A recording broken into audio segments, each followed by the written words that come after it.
All right, I will be doing 2 shows today, but this first one, I was debating if I wanted to have it be the first segment of my show, but I thought out of respect for Brandon Sauer, I was like, I think I'm going to have it just be its own show. Here, let me set this up for you guys. So when you work in radio, you have a lot of people that jump on the bandwagon, right? You have a lot of people that want to be your fan, a lot of people that want to be your friends just because you're on the biggest show in Cleveland. Like, you get people that jump on the bandwagon, and then when things go bad, all of a sudden they turn on you, they tweet mean things at you, they ignore you, they go away, whatever.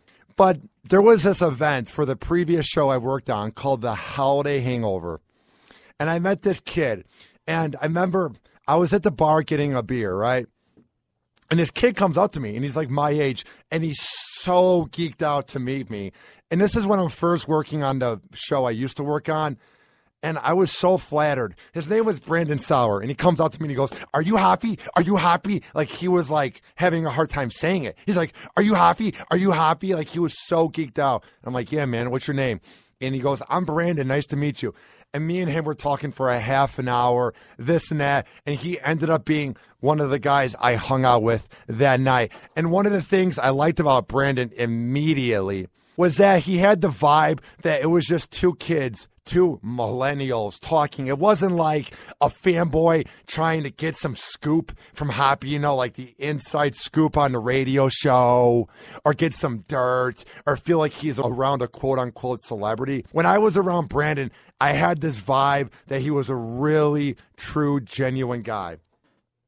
So after we left the Holiday Hangover, me and him kept in touch. I mean, we would talk on Twitter and on Facebook, this and that, and we would Snapchat each other, whatever. But I never really hung out with him again. But I always liked his vibe and how true of a guy he was, even though I just hung out with him for 4 hours.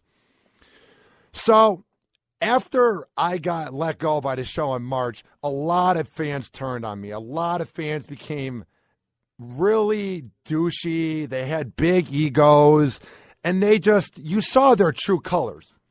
But Brandon sends me this Facebook message, right? It's like 2 paragraphs, and it was so nice and genuine. And I remember he was one of the 10 people that always kind of had my back and was true to me. So we kept in touch. When I moved to Tampa, he said he was happy for me. When I began doing Happy Hour down here, he was happy for me, and he would listen to every show and just say what he thought about it. And that really flattered me, because not that many people my age are into talk radio. So when there's someone my age that loves what I do, I was just a phone screener on a radio show. That's all I was. I worked promotions at 102.5 The Bone. I'm not some celebrity, but the fact that he was so flattered to talk to me, to get my Snapchat name, this and that, it always meant a lot to me. I began not hearing from him around June, and then the summer went by, and I just thought, maybe we're going to lose touch, whatever.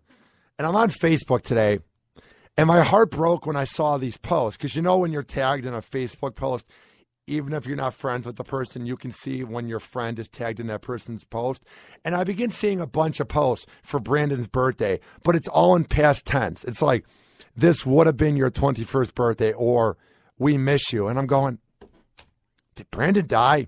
So I go on his Facebook, and sure enough, he passed away of a car crash on June 1st, which is kind of eerie because I remember I was talking to him in late May, just because I have a weird memory. So it's weird to think that a week later he passed away, and for the last 3 months he's been gone while I've been living, if that makes sense.